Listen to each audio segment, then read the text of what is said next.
সবাইকে প্রণাম, আমার ভালোবাসা। আজ গুরু পূর্ণিমা। সব গুরুদের চরণে আমার শতকোটি প্রণাম। কারণ গুরু একই হয়, মদ গুরু শ্রী জগৎ গুরু।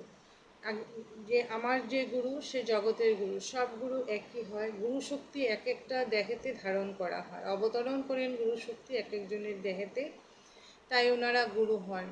গুরু এমনি এমনি কেউ হতে পারে না গো।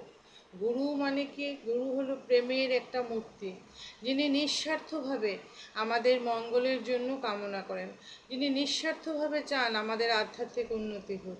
কেন আধ্যাত্মিক উন্নতি হোক চান? কারণ গুরু জানেন এই জগতে আমরা সবাই খুব একটা ভালো না, সবাই আমরা কিছু না কিছু অশান্তি নিয়ে থাকি।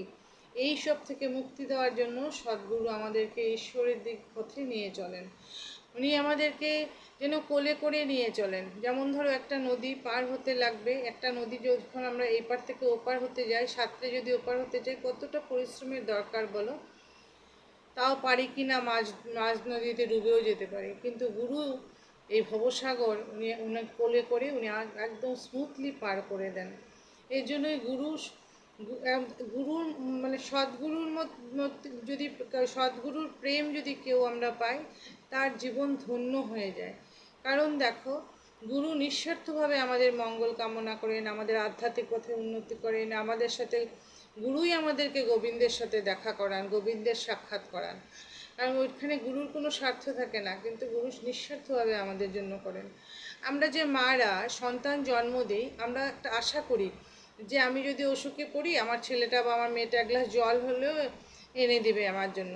কিন্তু গুরু ওটাও আশা করেন না। গুরু নিঃস্বার্থভাবে আমাদের জন্য করে যান, উনি করেই যান, উনিই করেন যা করার। আমরা আর কোথায় ধ্যান তপ জপ করি গো?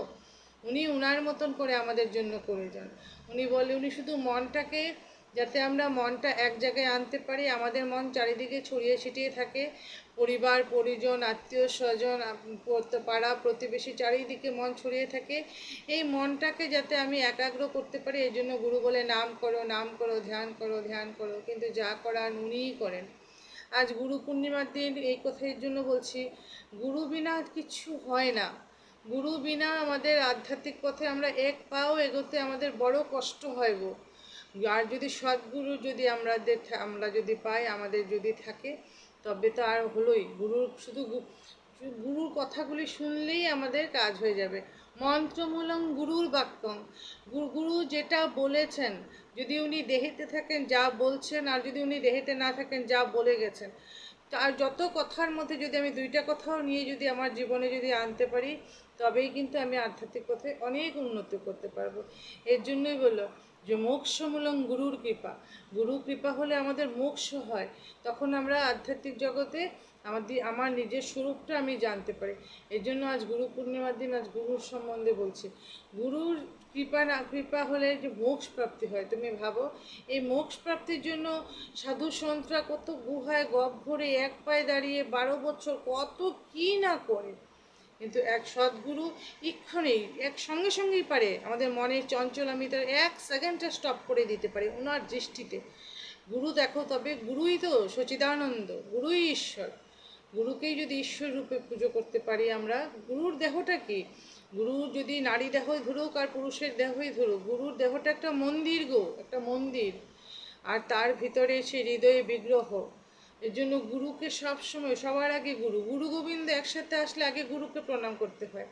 কারণ গুরুই আমাকে গোবিন্দের সাথে দেখা করিয়েছে, তাই তো আজ গোবিন্দকে আমি বুঝতে পারলাম, জানতে পারলাম, অনুভব করতে পারলাম।